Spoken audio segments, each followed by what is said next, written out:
Bonsoir à toutes et à tous. J'ai le plaisir de vous souhaiter la bienvenue à ce webinaire de la série Ce qu'en disent les experts organisé par SP Canada, Division du Québec, auquel prennent part différents spécialistes en sclérose en plaques. Ce soir, nous explorerons les plus récentes avancées dans le domaine de la recherche sur la sclérose en plaques. Merci de vous joindre à nous ce soir. Nous tenons tout d'abord à remercier notre commanditaire principal, Novartis, et nos commanditaires partenaires, Biogem, EMD Serono et Roche, sans qui la tenue de ce webinaire ne serait pas possible. Je suis Jean-Sébastien Lavoie. Il me fait grandement plaisir d'animer encore une fois le webinaire de ce soir. Je suis impliqué auprès de SP Canada depuis plusieurs années. J'ai participé à la web-série Souper Party ainsi qu'aux capsules d'information Premier Soutien. Je vis moi-même avec la sclérose en plaques. Avant de commencer, veuillez noter que le webinaire est enregistré et pourra donc être visionné ultérieurement sur notre chaîne YouTube.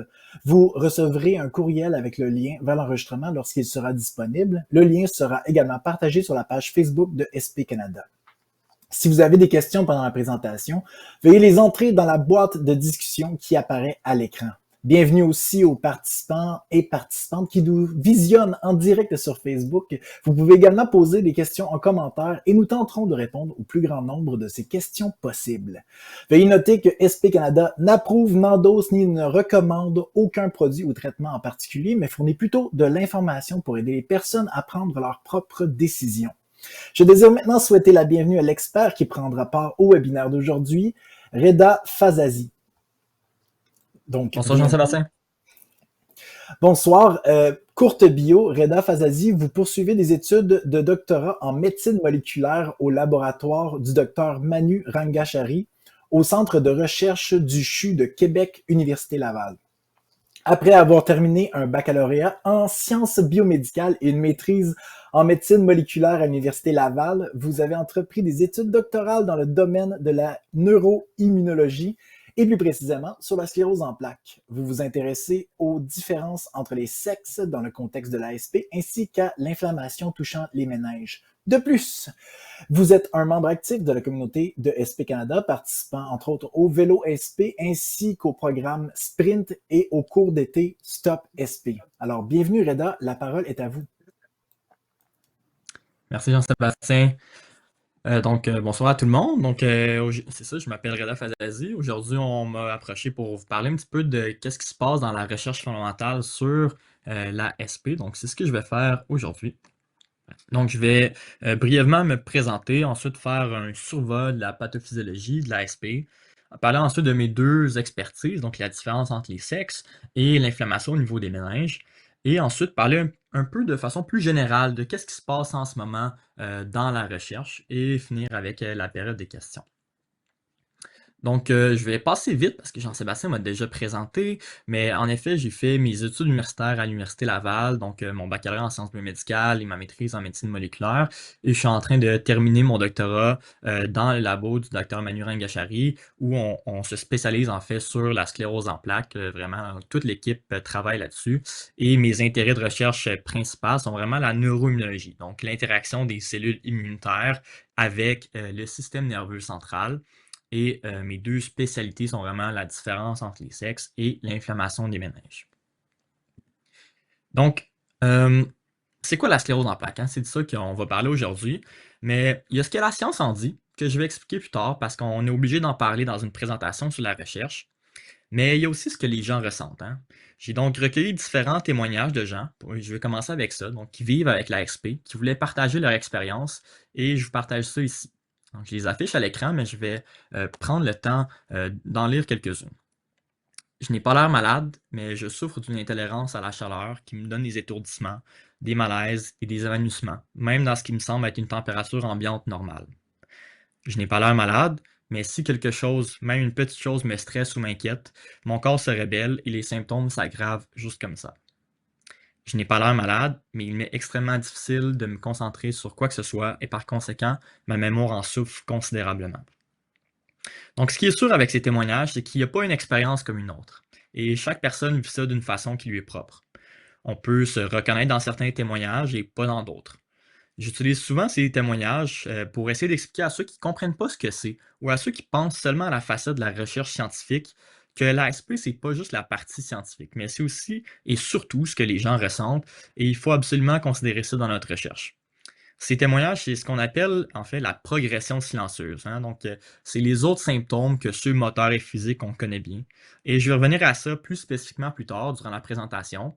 Mais avant, il faut commencer par comprendre scientifiquement c'est quoi la sclérose en plaques.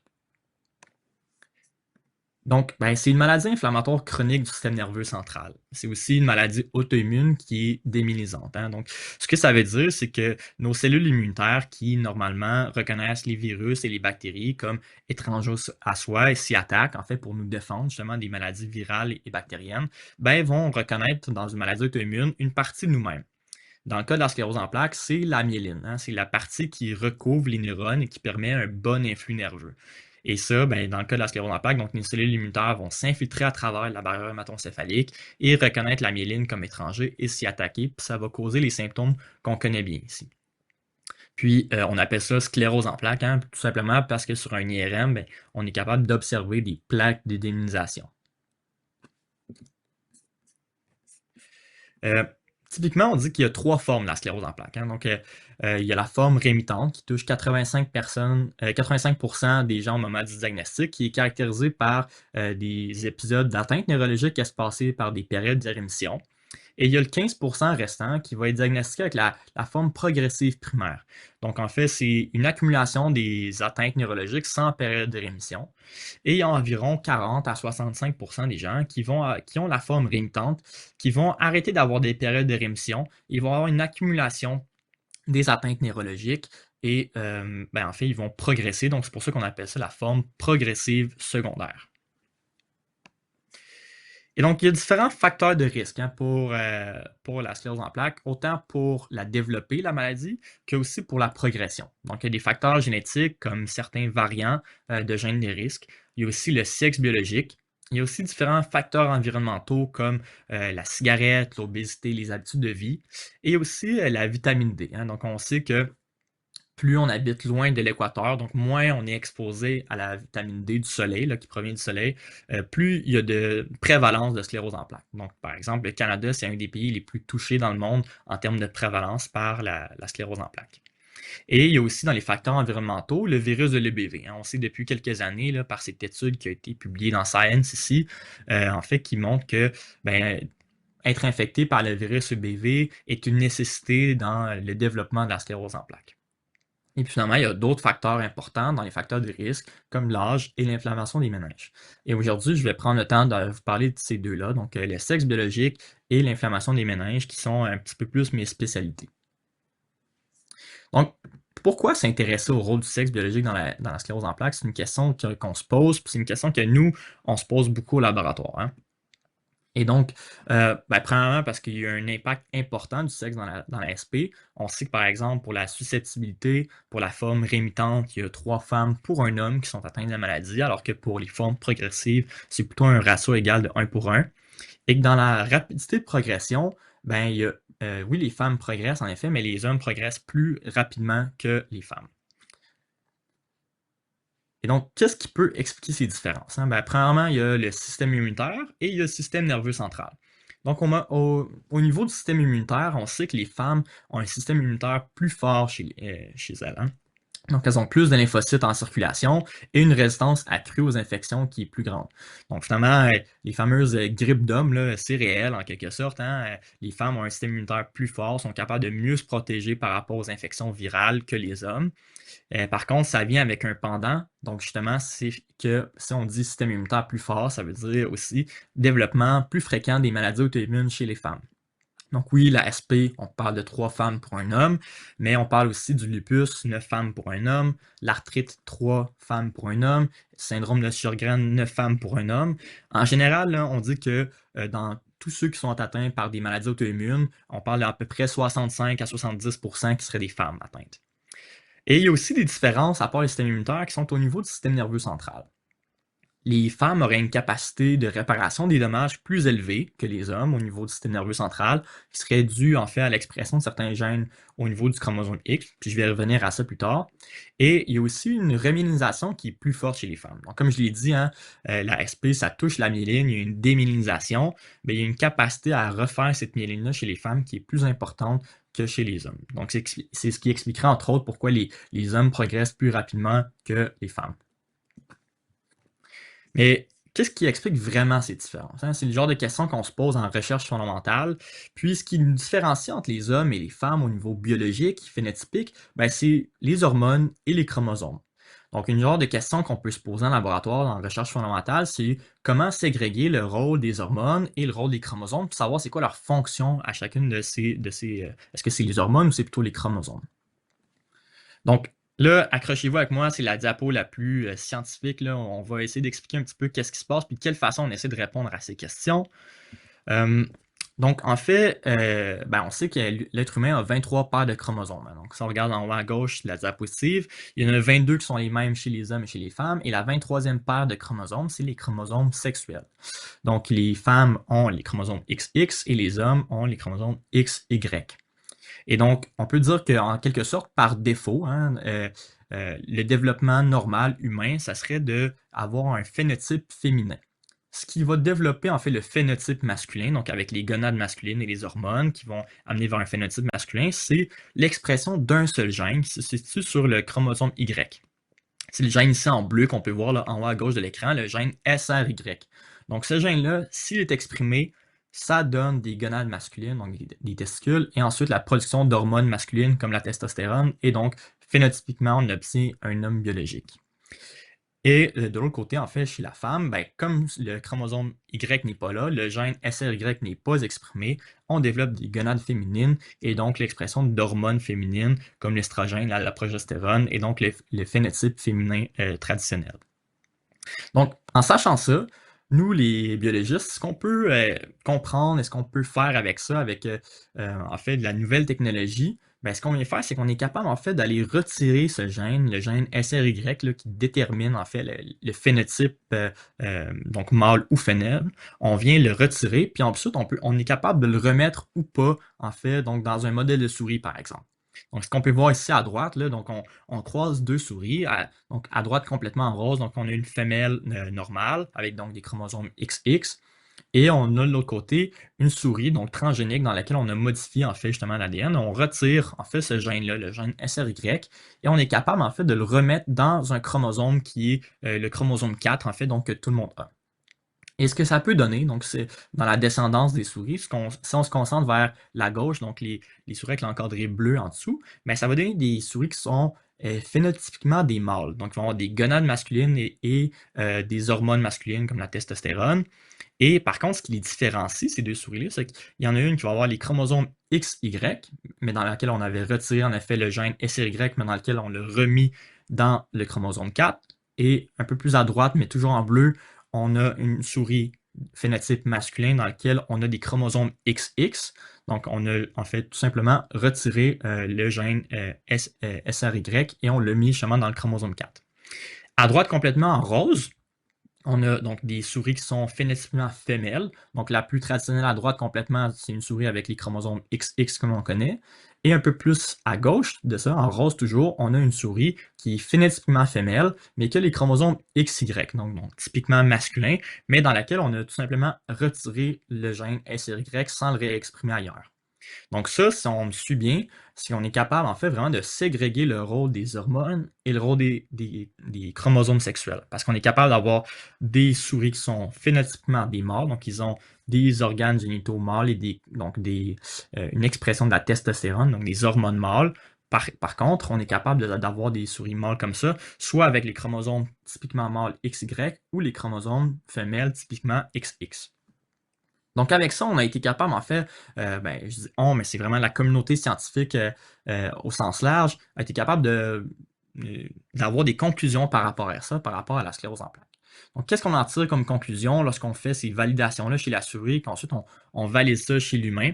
Ben, ce qu'on observe, en fait, c'est que finalement, les hormones, qu'est-ce qu'on en tire? On sait on observe qu'ils ne semblent pas avoir de rôle très important dans la susceptibilité de la SP. Par contre, dans la progression, on voit que les hormones comme l'estriol chez la femme, ben, ça diminue le sentiment de fatigue, ça freine la diminution du volume cérébral et ça augmente la rapidité de raisonnement rapide. Même chose chez l'homme avec la testostérone, ça freine la diminution du volume cérébral et ça augmente la rapidité de raisonnement rapide. Donc, on voit vraiment que ces deux hormones-là, donc l'estriol chez la femme et la testostérone chez l'homme, ben, en fait, en ce moment, il y a des essais cliniques aux États-Unis qui sont approuvés par la FDA qui ont montré en fait justement une augmentation de ces capacités que j'ai montrées juste ici avec un apport supplémentaire de ces hormones-là. Donc, en ce moment, justement, l'essai clinique avec l'estriol est en phase 2 aux États-Unis. Donc, je vais en reparler tout à l'heure des différentes phases d'essai clinique, mais ça se déroule bien. Puis, ça serait justement un supplément aux autres traitements qui sont déjà donnés pour l'instant. Ensuite, les chromosomes, qu'est-ce qu'on comprend par rapport à ça maintenant? Mais on voit que dans la susceptibilité, donc le chromosome Y, lui, semblerait protecteur, alors que dans la progression, ça serait plutôt le chromosome X qui semblerait protecteur. Et là, je vais vous donner un exemple concret de la recherche fondamentale qui se fait au Québec. Donc, dans notre laboratoire, dans le laboratoire du Dr Manuel Gachari, ce qu'on s'est rendu compte, c'est qu'il y a un gène en particulier qui est sur le chromosome X, donc le gène JARID1C. Ce gène-là, qu'est-ce qui est d'intéressant? Ce qu'on s'est rendu compte, c'est que chez la population SP, il est exprimé à des moins grands niveaux. Hein. Donc ici, c'est l'expression sur l'axe des Y ici de ce gène-là. Et dans la population SP, il est 2 fois moins exprimé que dans la population générale. Et lorsqu'on regarde parmi la population SP, lorsqu'on compare les hommes et les femmes, les hommes expriment 2 fois moins que la femme.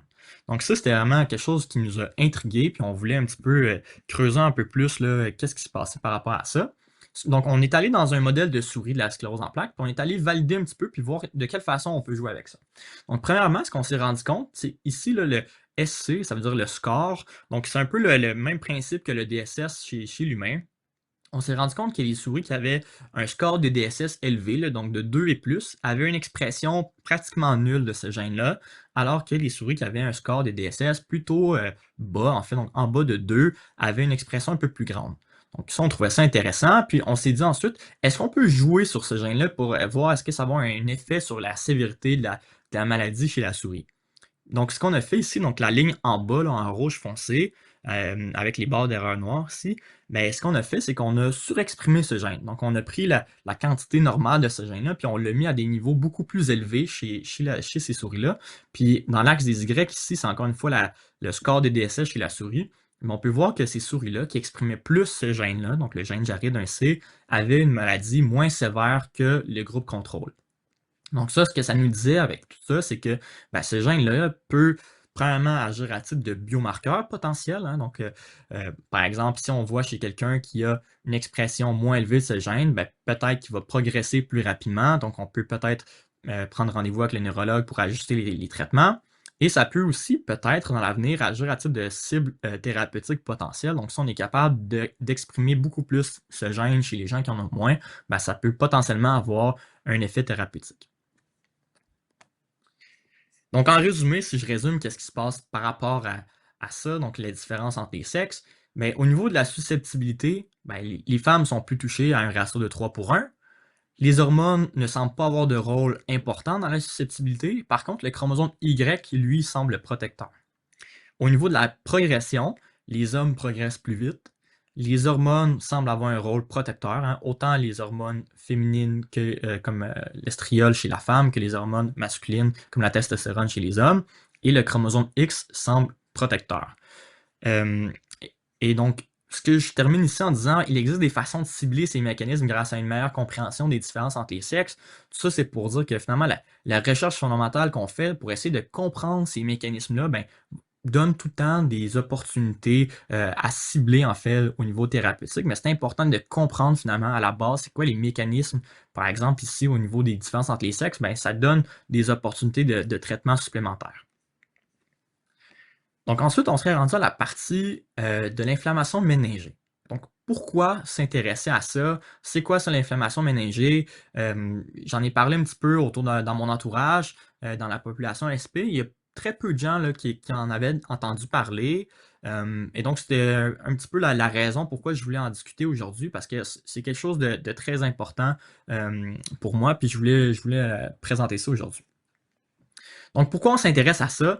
Ben parce qu'en fait, premièrement, 100% des gens qui sont atteints des formes progressives ont de l'inflammation au niveau des méninges. Et ça, cette inflammation-là, elle est liée en fait aux symptômes dits invisibles. Ce que je disais tout à l'heure en début de présentation, quand je décrivais le ressenti de certaines personnes qui vivent avec la SP, ben, lorsqu'on parlait de fatigue, de troubles de mémoire, des fonctions cognitives comme la concentration qui diminue un petit peu, ben c'est des choses qui sont un petit peu moins traitées en fait par les traitements qui existent en ce moment. Et c'est quelque chose qu'on essaie en fait de mettre de l'avant au niveau de la recherche puis qu'on essaie de cibler maintenant. Et donc ça, on pense que ce serait lié en fait à l'inflammation méningée, puis en fait qui serait présente principalement au niveau des formes progressives de la SP, mais on retrouve aussi dans certains cas avec les personnes qui ont des formes rémitantes aussi. Donc, petit topo, c'est quoi les méninges? On dit inflammation méningée, c'est quoi les méninges? On se dit, bon, l'expression remue-toi les méninges, donc on se dit que ça rapporte le cerveau, est-ce que ça rapporte les neurones? Alors oui et non, hein? Donc si on se dit remue-toi les méninges, ça va pas vraiment réfléchir plus dans la réalité, hein, parce qu'il n'y a pas de neurones au niveau des méninges. Donc si on zoome, là, ici, on a un schéma d'un individu, donc on a le crâne ici en jaune, en haut complètement, et le cerveau en rose pâle, je dirais, là, en bas. Et entre les deux, c'est ce qu'on appelle en fait les méninges. Donc, vous voyez, il y a 3 couches là, qui sont en gras foncé, en anglais, ici, là, durmère, l'arachnoïde et la pimère. Donc, c'est ces 3 couches ensemble qui forment les méninges. Et d'ailleurs, les méninges, là, donc dans la partie en bas où on voit qu'il y a quelques filaments avec des trous, là, ben c'est là en fait qu'il y a le liquide céphalorachidien qui peut se promener en fait là-dedans. Donc, c'est vraiment, quand ça a été identifié, les méninges, c'était vraiment, on va dire, un organe de protection du cerveau. Hein. C'est comme ça qu'on l'a identifié. Donc, il y avait du liquide dedans. Puis ça empêchait, en fait, lorsqu'on prend un choc là, au niveau de la tête, mais ça empêche que le cerveau directement frappe sur le crâne qui est dur. Donc, ça faisait comme un peu un tampon. Donc, c'est comme ça que ça a été identifié. C'est une couche protectrice, là, une région protectrice du cerveau. Par contre, depuis quelques années, donc je dirais en 2015 en fait, ça a été montré par un groupe aux États-Unis, par Joe Kipnis et son équipe, en fait, que finalement les méninges, ça n'a pas juste un rôle de protection là, physique, mais ça a un rôle important en fait dans l'immunité. Donc, il y a des cellules immunitaires qu'on peut le voir dans le schéma à droite au niveau des méninges qui circulent et se promènent. Et donc, vraiment, le but, c'est qu'il y a une interface entre le reste du corps et le cerveau au niveau en fait du système immunitaire. Donc, c'est des cellules qui patrouillent, qui font de la reconnaissance, et si jamais en fait il y a des problèmes, ils sont capables d'intervenir plus rapidement. Donc, ils sont aux alentours du cerveau. Par contre, ce qu'on s'est rendu compte, c'est qu'au niveau de la SP, ben, il y avait en fait une inflammation qui se crée là. Donc, ces cellules-là qu'on voyait auparavant, qui étaient diffus, puis qui se promenaient, puis qui faisaient juste du patrouillage, ben, au niveau de la sclérose en plaques, en fait, ils viennent s'agréger ensemble et créer en fait des organes lymphoïdes qu'on appelle. Donc, c'est vraiment de l'inflammation importante qui se passe au niveau du cerveau. Et ben, comme on peut le voir ici, là, c'est vraiment plusieurs cellules immunitaires différentes qui viennent ensemble pour créer de l'inflammation. Puis ça, c'était problématique. Hein. Donc, si je fais un peu une analogie, donc notre cerveau, en fait, c'est un peu comme la maison. Hein. Je vais prendre cette analogie-là. Et ben, en fait, notre canalisation à la maison, ben, c'est un peu nos vaisseaux sanguins. Et les méninges, ben, c'est un petit peu l'entretoit de la maison. Donc, quelque chose qu'on n'a pas vraiment accès, c'est plus compliqué en fait d'y aller. Donc, c'est un peu ça l'analogie, puis vous allez voir aussi que je vais en arriver avec ça. Ce qui se passe dans la forme rémitante, par exemple, de la SP, c'est que, ben, en fait, il y a un dégât d'eau. Hein. Donc, notre canalisation, il y a un problème, il y a un dégât d'eau dans la maison. Donc, les cellules immunitaires qui, normalement, se promènent en périphérie, dans le sang, pour reconnaître les bactéries et les virus, ben, ils se promènent dans le sang, puis finalement, s'il y a un dégât d'eau, ben, hop, ça s'évade, puis il y a des vaisseaux sanguins au niveau du cerveau, hop, ils vont traverser, puis se ramasser en fait dans la maison, donc dans notre cerveau. Mais puis ça va créer de l'inflammation justement directement au niveau du cerveau. Ce qui se passe dans les formes progressives, en fait, c'est que oui, ça peut arriver, ce que j'ai dit, un genre de dégât d'eau, donc sortie des cellules immunitaires à partir des vaisseaux sanguins dans le cerveau, mais il y a aussi, comme je viens de dire, en fait, de l'inflammation au niveau des méninges. Donc, comme vous pouvez le voir, là, c'est vraiment un compartiment qui est à part en soi, là, donc qui est pas relié vraiment donc au vaisseau sanguin ou en fait à la canalisation d'eau dans mon analogie. Et ils vont en fait, à partir de là, créer de l'inflammation. Et pourquoi c'est important? En fait, c'est une étude de l'année passée qui a été publiée dans Nature Reviews Neurology, qui est vraiment séminale, là, puis qui montre en fait l'importance de pourquoi il faut comprendre qu'est-ce qui se passe en fait à cet endroit-là. Donc, on peut voir en fait que l'inflammation méningée ici a été quantifiée avec un code de couleur, là. Donc, plus ça tend vers le rouge, plus il y a de l'inflammation au niveau des méninges.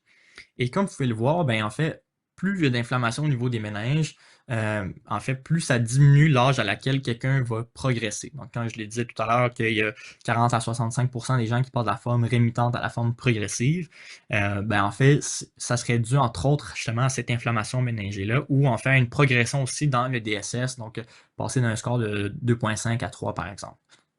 Même chose ici en C, on peut voir avec le nombre de lésions, donc soit dans la matière blanche et à droite, ici dans la matière grise. Et ça, c'est vraiment important parce que, comme vous pouvez le voir, l'écart est très grand là, entre inflammation méningée importante en rouge versus en bleu, par exemple, une inflammation méningée très faible. Mais dans la matière grise, en fait, c'est là que les corps de nos neurones se situent et ben, ça serait vraiment à cause de ces lésions-là dans la matière grise que ça causerait en fait des problèmes de dysfonction cognitive, par exemple, et de mémoire et des problèmes, par exemple, de chaleur, de gestion de contrôle de la chaleur.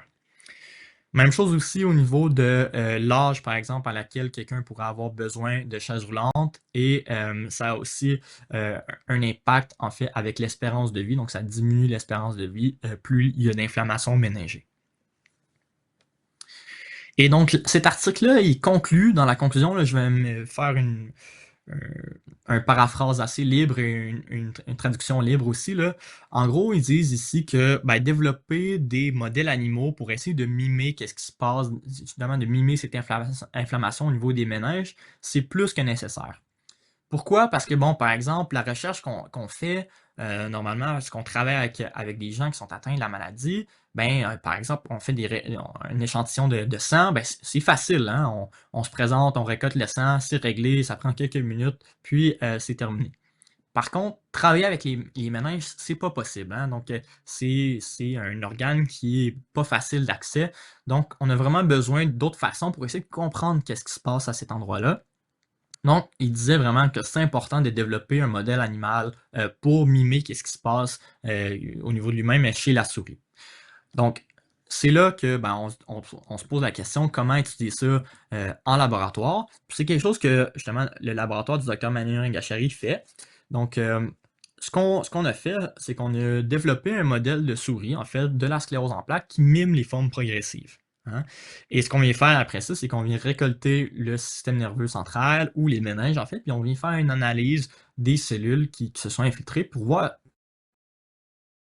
Donc, oui, c'est ça, ce que je disais, c'est qu'on a réussi en laboratoire, c'est ça, à recréer en fait un modèle murin de la SP progressive. Et ouais, ben, en fait, donc ça, c'est juste pour vous montrer un petit peu qu'est-ce qui se passe, par exemple, en laboratoire, lorsqu'on prend justement les méninges de la souris, puis qu'on vient regarder au microscope, ça a l'air de quoi? Ben, en fait, là, toutes les cellules que je vous ai montrées tout à l'heure, ben, c'est un peu ça. Donc ça, c'est une image réelle là, des méninges de la souris. Donc chaque cellule là, est colorée, comme vous pouvez le voir. Il y en a qui sont bleues, il y en a qui sont vertes, jaunes, rouges. Donc c'est des types cellulaires qui sont différents, qui viennent travailler ensemble, là, puis s'agglomérer pour créer de l'inflammation au niveau des méninges de la souris. Et donc, c'est ce qu'on a été capable de recréer, puis essayer de comprendre certains mécanismes. Puis, en gros, si je résume les mécanismes qu'on a compris, en fait, c'est que, ben, finalement, au niveau des méninges, les cellules ne traversent pas vraiment au niveau du cerveau. Hein? Donc, les cellules, comme vous pouvez le voir ici, là, ils restent dans les méninges. Il y a quand même une barrière là, qui s'appelle la glia limitans qui limite les cellules à l'extérieur. Par contre, on a vu qu'ils étaient capables de sécréter certaines molécules inflammatoires qui, eux, sont capables de traverser la barrière, la glia limitans, et de créer en fait de l'inflammation directement au niveau du cerveau, comme on l'a expliqué précédemment. Et donc, parlant un petit peu des traitements disponibles, hein, donc, comme vous savez, il y a des immunomodulateurs qui sont bons, soit des pilules ou des injections qu'on peut faire à domicile. Il y a aussi des immunosuppresseurs, surtout par infusion de voie sanguine à l'hôpital. Et leur objectif à ces traitements-là, c'est surtout de réduire l'inflammation, hein, donc moins de poussées, des poussées moins fortes et ralentir la progression. Et bien évidemment, il y a d'autres médicaments aussi de gestion de symptômes, donc gérer les dysfonctions intestinales, la dépression, la fatigue, etc. Et comme on peut le voir à droite, là, c'est le tableau en fait des médicaments qui sont approuvés par la Santé Canada. Donc il m'en manque 3 en fait, il y en a 19 là, de mémoire. Et comme on peut le voir, par contre, la majorité sont vraiment pour les formes, la forme rémitante. Donc la colonne à gauche, la forme rémitante, il y en a beaucoup qui sont disponibles. Très peu de traitements pour les formes progressives et un seul en fait pour la forme progressive primaire. Donc c'est quelque chose qu'il faut développer, puis c'est pour ça qu'on essaie de développer des modèles animaux qui miment ça pour essayer de comprendre qu'est-ce qui se passe, par exemple dans l'inflammation méningée, essayer de comprendre les mécanismes, puis de quelle façon on peut essayer de cibler ces mécanismes-là. Et donc, si je reviens justement à mon analogie, ben, les médicaments qui existent en ce moment, hein, donc on se rappelle, si on a un dégât d'eau, donc les formes rémitantes en quelque sorte, là, si les cellules se ramassent dans la maison, donc dans le cerveau, ben, on est capable, avec certains traitements, soit de couper, en fait, de fermer le robinet, d'éponger. Hein, c'est une façon de régler un dégât d'eau, mais aussi de rendre les tuyaux plus solides pour empêcher que ça réarrive. Ou encore plus drastiquement, mais c'est couper l'eau complètement. Donc on sait qu'il n'y aura plus de dégâts d'eau si on coupe l'eau complètement. Par contre, hein, c'est plus compliqué de faire notre vie dans la maison là, avec pas d'eau. Donc on peut comprendre l'analogie avec les différents traitements qui existent. Par exemple, couper l'eau, ben, ça revient justement à, par exemple, le Crévus ou des traitements anti-CD20. Donc on vient déléter les lymphocytes B en circulation. Voilà ce qui existe en fait en ce moment. Par contre, comme on peut voir et comprendre, ben, il n'y a pas de traitement vraiment qui, pour l'instant, là, cible en fait l'inflammation qui se passe au niveau des méninges. Et ben, il y en a quelques-uns que oui, hein, mais ce qui se passe, c'est que les essais cliniques se sont pas vraiment intéressés aux symptômes invisibles, qui prennent en fait beaucoup de temps finalement à analyser. Donc, c'est quelque chose qu'on met de l'avant. Puis donc, si je fais rapidement un petit topo de c'est quoi des essais cliniques, hein? Donc, rapidement, il y a 4 phases dans les essais cliniques. Donc, la phase 1 qui recrute des personnes saines. Et en fait, on vient tout simplement voir si le traitement est sécuritaire, s'il est tolérable. Donc, ça, c'est la phase 1. Ensuite, on passe à la phase 2, en fait, où on vient faire, avec des personnes qui sont maintenant atteintes de la SP, on vient faire le dosage. Donc, essayer différentes doses pour voir laquelle fonctionne le mieux et justement voir s'il y a une efficacité du traitement ou pas et évaluer en fait les effets secondaires aux différentes doses qui existent. Puis après quelques années, on vient prendre en fait ces données-là, évaluer quelles doses sont les meilleures, lesquelles ont les effets versus des risques plus avantageux. Et on passe en phase 3 où là, on parle encore de quelques années, on va recruter des milliers de personnes. Et ce qu'on va faire en fait, c'est qu'on va évaluer l'efficacité du traitement. Donc, versus soit un placebo ou un autre traitement. Donc, on va séparer le groupe, par exemple, en deux. On va donner un traitement qui existe déjà, en fait, et on va donner aussi le nouveau traitement pour voir, en fait, est-ce qu'il répond mieux qu'au traitement qui existe déjà. Donc, ça, c'est quelque chose qui se fait. Et à la fin, en fait, lorsqu'on on a passé la phase 3, que c'est concluant, bien, on est capable de mettre ça sur le marché. Et ensuite, il y a la phase 4. Donc, la phase 4, c'est de la surveillance à très long terme, en fait. Donc, le médicament est déjà accepté, il est sur le marché, les gens peuvent le prendre, mais il y a une surveillance à long terme. Ça, c'est très important. En fait, là, on parle sur toute la vie, en fait, là, des individus qui vont prendre le médicament, ben, pour évaluer certains, peut-être, effets secondaires qui s'évaluent sur la durée d'une vie ou pas. Donc, c'est des choses qui sont surveillées là, à très long terme. Et donc, tout ça pour dire qu'en ce moment, ben, en fait, jusqu'à il y a quelques temps, les essais cliniques là, au niveau de la SP avaient des critères assez traditionnels, je dirais, hein. Donc, des fameux scans d'IRM pour évaluer les plaques de démyelisation, si on a des nouvelles ou pas, si ça a diminué. Pour le volume du cerveau aussi. Ensuite, il y avait aussi le fameux score de DSS et par exemple des tests, par exemple tests de marche 25 mètres ou des tests en fait de motricité ou d'aptitude physique.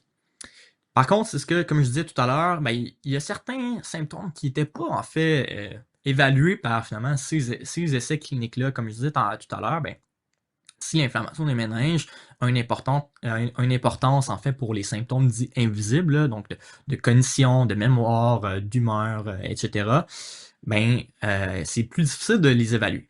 Donc, c'est que depuis quelques années, là, où ça, c'est une nouvelle quand même très positive, là, où dans les essais cliniques, grâce à la recherche fondamentale, alors, il y a en fait des nouveaux critères qui sont ajoutés maintenant aux différents essais cliniques pour évaluer, par exemple, le score de qualité de vie, l'évaluation de la fatigue, des tests de fonction cognitive. Donc, c'est toutes des choses qui ont été implémentées depuis les dernières années où ça va être important en fait de valider ces traitements-là, ces nouveaux traitements qui vont être mis de l'avant, vont avoir un rôle important par rapport à ces choses-là parce que ça affecte la vie des gens au jour le jour.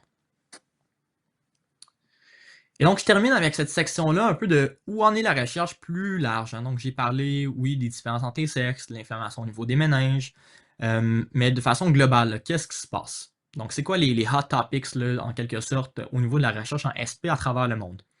Ben, premièrement, comme j'ai dit, il y en a un, c'est l'inflammation des méninges. C'est récent, comme j'ai dit, ça a été montré en 2015, donc moins de 10 ans, c'est quelque chose d'effervescent. Puis dans le cas de la SP, c'est depuis les années 2018-2019, donc c'est vraiment quelque chose de tout nouveau. Ça prend plusieurs années hein, avant de comprendre les mécanismes, essayer de développer des nouveaux traitements, des choses comme ça. Donc on est au tout début là, de cette compréhension-là. Ensuite, il y a tout ce qui est lié aux biomarqueurs, hein. C'est vraiment un pan de la recherche entier. Donc c'est vraiment quelque chose qui est important de mettre de l'avant. Donc, c'est quoi les biomarqueurs? Ben, c'est essayer de détecter, par exemple, la maladie plus rapidement pour potentiellement ajuster les traitements en fonction d'une discussion avec le neurologue. Mais aussi, c'est le pronostic hein, avec les biomarqueurs. Donc, c'est pas juste détecter la maladie avant, mais aussi de savoir, par exemple, est-ce que notre SP, est-ce qu'elle va progresser rapidement ou pas? Est-ce que ça va être assez stable en fait toute notre vie? Puis on va être correct de garder un seul médicament pour le reste de notre vie ou finalement, ben, peut-être que ça va progresser et qu'on a besoin d'ajuster les traitements. Donc, si on est capable d'avoir une réponse à ça à l'avance, ben, ça serait intéressant. Ensuite, il y a quelque chose de nouveau là, qui a fait sa marque, en fait, il y a quelques années au niveau du cancer, hein. Donc, c'est les CAR T-cells. Et ça, leur but, c'est d'éliminer les cellules problématiques. Donc, si j'essaie de résumer un petit peu c'est quoi les CAR T-cells, en gros, c'est qu'on vient prélever, en fait, les cellules immunitaires, donc les cellules T, d'un individu qui est atteint de la SP, et on vient les reprogrammer en laboratoire afin de cibler en fait les cellules qui sont problématiques dans la SP, puis on vient ensuite les remettre en circulation chez la personne pour essayer en fait vraiment d'éliminer ces cellules problématiques-là. Donc ça, c'est quelque chose qui est nouveau. Il y a ça a été, comme je disais, ça a bien marché au niveau du cancer. Et maintenant, il y a les premiers essais cliniques qui sont partis, en fait, avec ces traitements-là pour la SP. Ensuite, il y a, comme je l'ai dit en introduction, le virus de l'EBV qui cause problème, en fait, dans la SP. Donc, le but, en fait, maintenant, sur la recherche qui se passe là-dessus, c'est d'essayer, par exemple, de comprendre comment éliminer les cellules qui sont infectées par le virus parce qu'elles sont en dormance, en fait, au niveau du système nerveux central, alentour du cerveau ou dans le cerveau. Donc, ça, c'est quelque chose qui est assez important. Puis, on essaie de comprendre encore de quelle façon ces cellules-là qui sont infectées par le virus causent problème dans la maladie. Et il y a ensuite deux choses qui sont un peu plus nouvelles. Donc, premièrement, je vais commencer avec l'essai clinique Hercule. Donc, c'est quelque chose de tout récent. Donc, cet essai clinique, en fait, c'était avec le médicament, le tolebrutinib, qui est un inhibiteur de la protéine BTK. Et ça, ces résultats préliminaires-là ont été présentés au congrès de l'ECTRIMS. Donc, c'est un congrès européen qui regroupe pas mal tous les gens qui sont intéressés par la recherche et le traitement, en fait, pour la sclérose en plaques dans le monde, en fait, mais c'est la compagnie européenne, en fait, c'est l'organisation européenne. Et à ce congrès-là, qui était en septembre dernier, ben, ils ont présenté les résultats préliminaires de cet essai clinique. Et c'était pour la SP progressive secondaire. Et ça a été vraiment intéressant parce qu'ils ont montré des résultats vraiment prometteurs pour ralentir la progression de la maladie. Donc, ça va rajouter un traitement supplémentaire qui va pouvoir peut-être faire plus à certaines personnes qui ne pouvaient pas prendre certains autres traitements. Donc ça, c'est vraiment intéressant. Et il est en plus en essai encore clinique pour la forme progressive primaire. Donc j'espère que ça va bien déboucher. Ça serait vraiment une avancée d'avoir un deuxième traitement pour la forme progressive primaire. Et puis je termine avec le futur en fait. Donc tout ce que j'ai présenté dans Où en est la recherche, c'est des choses qui se passent depuis les dernières années, même si c'est des hot topics, c'est quand même, ça date de quelques années. Maintenant, je vous parle vraiment du futur, des choses qui n'ont pas encore été nécessairement démontrées, là, mais tout ce qui a été montré avant, c'est vraiment des choses pour, encore une fois, réduire l'inflammation ou ralentir la progression. Il y a pas vraiment on ne parle pas de retour en arrière, de gain de fonction. Par contre, depuis quelques temps, on montre en fait qu'on serait peut-être capable dans un futur en fait, de retrouver des gains. Donc, ça serait avec la régénération de la myéline.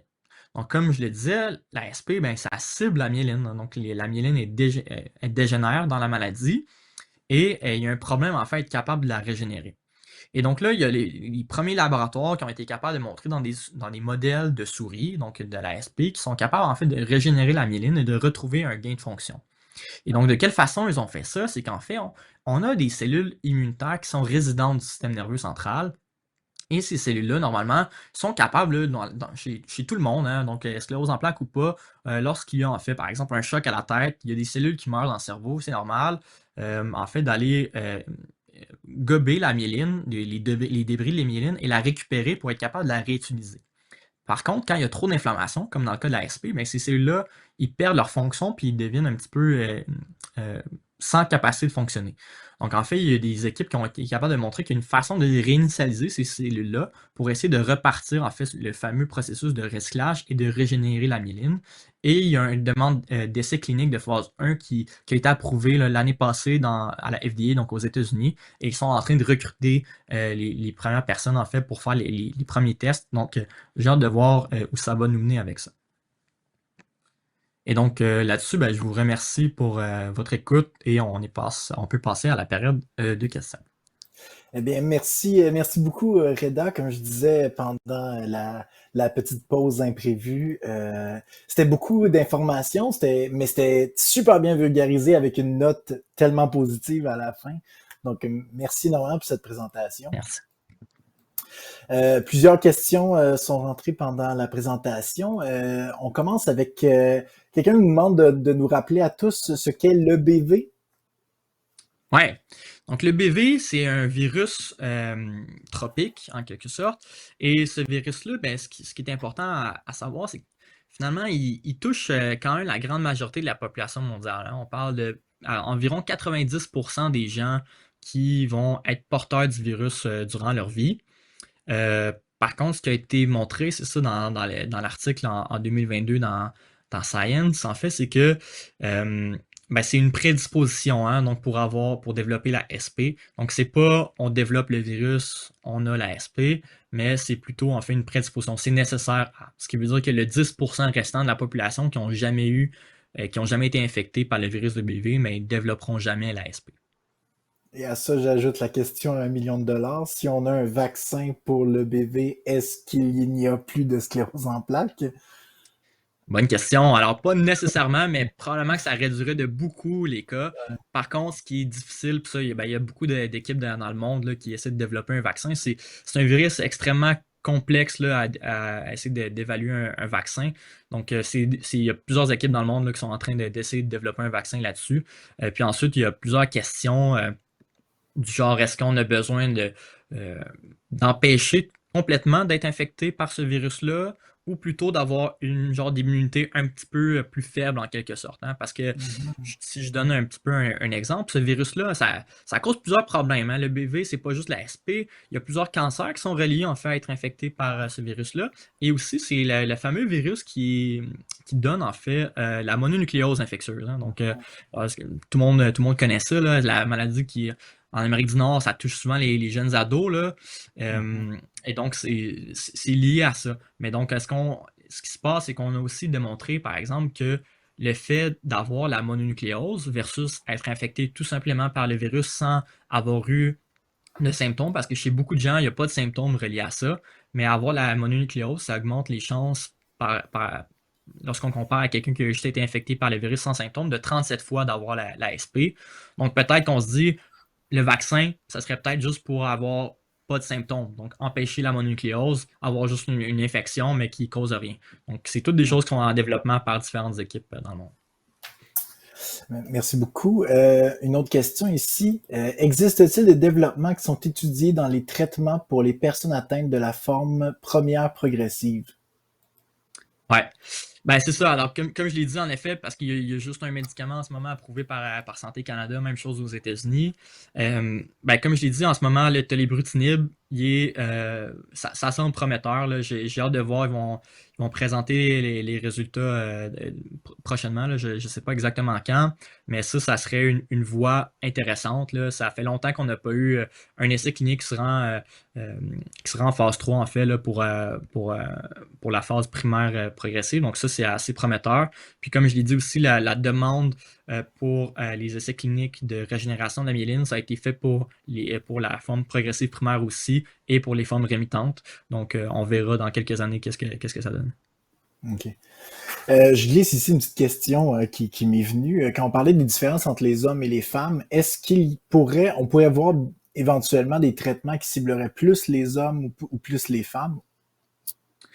Ouais, ben en fait, je pense que c'est tout simplement une approche de traitement différente qui peut être abordée avec le neurologue ou la neurologue, évidemment. Donc, tout simplement en fonction de comment on progresse ou pas, c'est quoi, est-ce qu'on a des rechutes ou pas, je pense que ça peut être adapté dépendamment un petit peu de notre sexe biologique.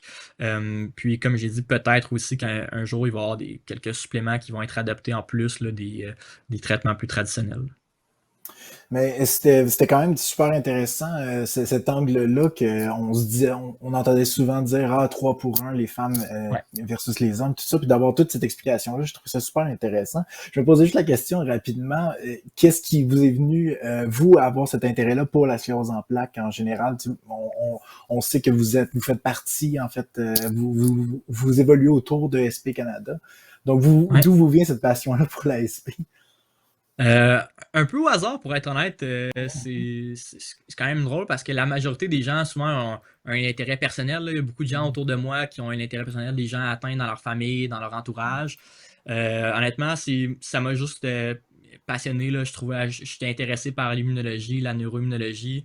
Puis, ben, je trouvais justement en plus ce qui était intéressant, c'est que il y a des débouchés là, réels en termes de traitement potentiel, les avancées, la recherche va bien, puis surtout la communauté SP Canada est vraiment tissée serrée. C'était quelque chose d'agréable.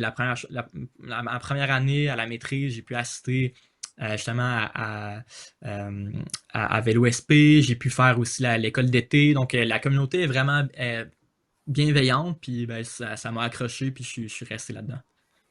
Bon, c'est contagieux, on a envie d'être smart. Ouais, Mais, exact. donc une autre question du public. Est-ce que la neuroplasticité peut aider à la récupération dans la SP? Ah, bonne question, ouais.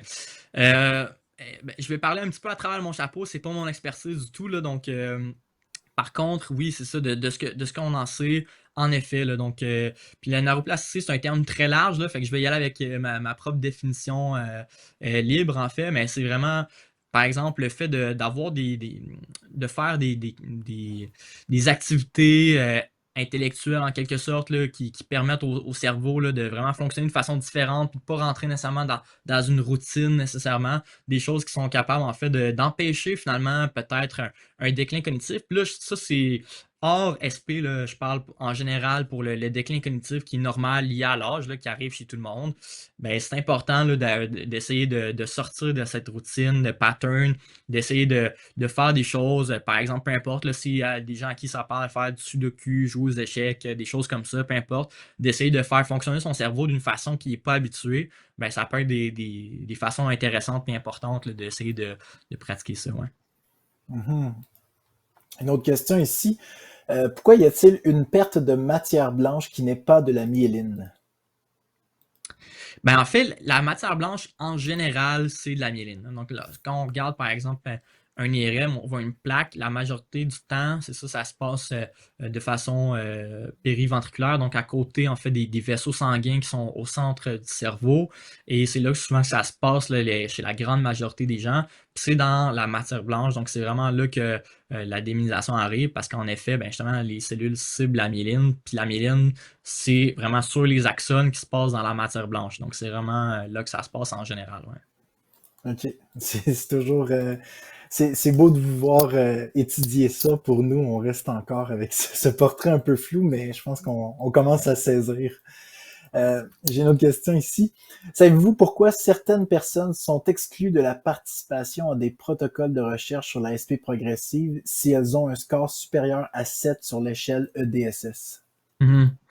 Ouais. Ben en fait, c'est tout simplement en fonction de comment que l'étude a été établie à la base. Donc, c'est un peu une réponse plate, là, mais en fait, souvent on design une essai clinique à l'avance. Donc, par exemple, si demain je décide de créer une nouvelle essai clinique, ben, je vais écrire ce qu'on appelle des critères d'inclusion ou d'exclusion. Puis souvent, c'est pour avoir une population qui se ressemble un peu plus.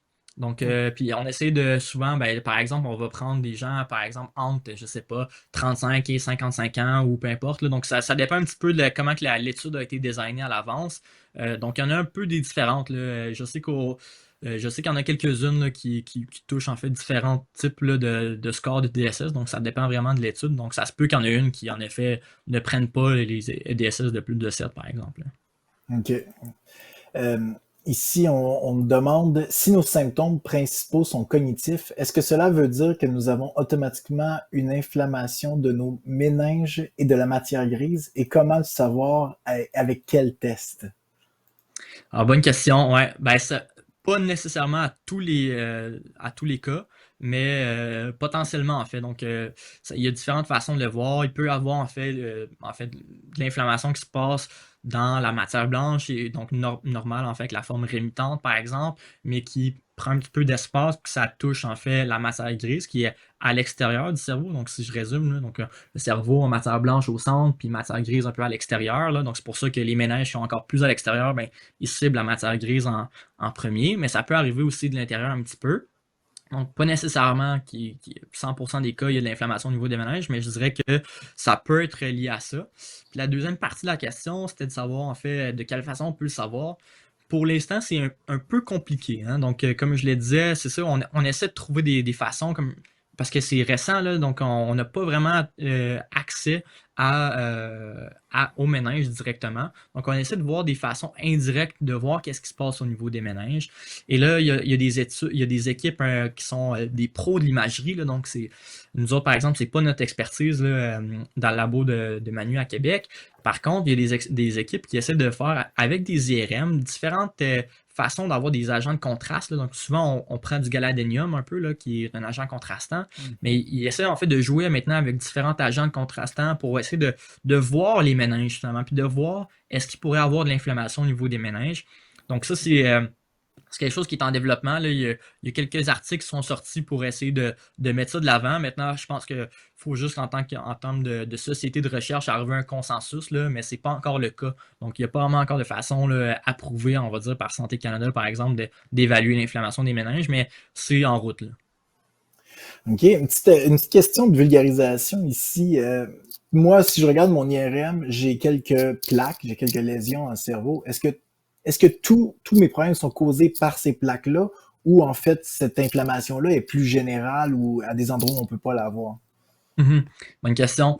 Ben, pas tout nécessairement est relié à ça. Hein. Donc, ce qu'on voit finalement sur l'IRM, c'est une déminilisation. Parce que l'IRM, ce que ça voit, en fait, c'est tout simplement des différences de densité. Donc, si, par exemple, tout le reste du cerveau a la même densité parce qu'il y a de la myéline partout et qu'il y a un endroit, il y a moins de myéline, donc il y a moins de densité, c'est ce que l'IRM observe dans le fond. C'est ça qu'on voit. Donc, en effet, à cet endroit-là, il y a eu de l'inflammation, il y a eu du problème. Par contre, en effet, l'inflammation, c'est un peu diffus. Hein? Comme terme, c'est un peu, on ne sait pas trop exactement c'est quoi, mais si j'essaie de le résumer, l'inflammation, ça peut se porter un petit peu ailleurs. Là. Donc, ça peut être un peu plus loin. Il n'y a pas nécessairement de déminilisation qui va être visible à l'IRM. Par contre, il y a des cellules qui peuvent justement sécréter des molécules inflammatoires qui vont aller un peu plus loin dans le cerveau. Donc, en effet, c'est pas juste à ces endroits-là qu'il peut y avoir de l'inflammation. Ouais. OK. Ça répond beaucoup à ma question. Merci beaucoup. Tant mieux, super. Euh, une autre question ici. Est-ce qu'il y a une collaboration entre les différents laboratoires de recherche sur la SP au Québec et au Canada? Ouais. Ouais, hey, bonne question. C'est vraiment plus d'entendre ça pour, c'est le fun, là. Oui, la recherche, là, on pense souvent un peu que la recherche, tout le monde est dans son petit labo, en silo, à travailler Mhm. seul, mais vraiment pas. La, la recherche dans tous les domaines, là, mais encore plus au niveau de la SP, c'est super collaboratif.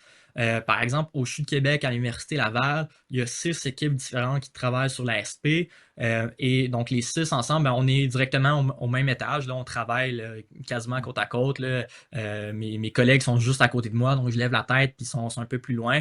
Donc, et souvent, mais en fait, on a par exemple là, des présentations à tous les jeudis où en fait on descend ensemble, puis tout le monde en fait présente ses résultats. Donc il y a une collaboration où chacun bénéficie des résultats de l'autre. Il y a vraiment une collaboration qui se fait à cet endroit-là. Donc ça, c'est énorme au niveau du même centre de recherche, mais il y a aussi ça qui se passe à travers tout le Québec. Hein.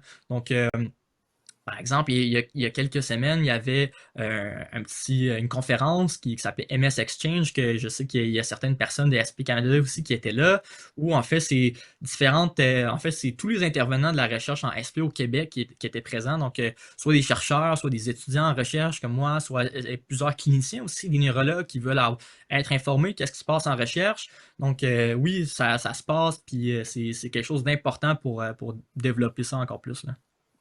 Ouais, ben c'est pas la première fois que tu sais, j'entends quelque chose qui va dans ce sens-là. Puis tu sais, vous parliez aussi de ce qui vous a amené à centrer vos recherches sur la sclérose en plaques.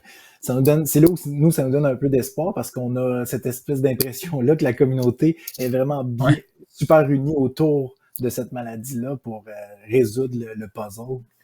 Vraiment, vraiment, je veux dire, j'ai accès quand même à ce qui se passe dans la recherche ailleurs un petit peu, puis on est vraiment là, à envier là, qu'est-ce qui se passe. La communauté est tissée serrée autant avec les patients partenaires, les cliniciens, les gens en recherche, les bénévoles. C'est vraiment quelque chose d'incroyable qui se passe. Fait que, ouais.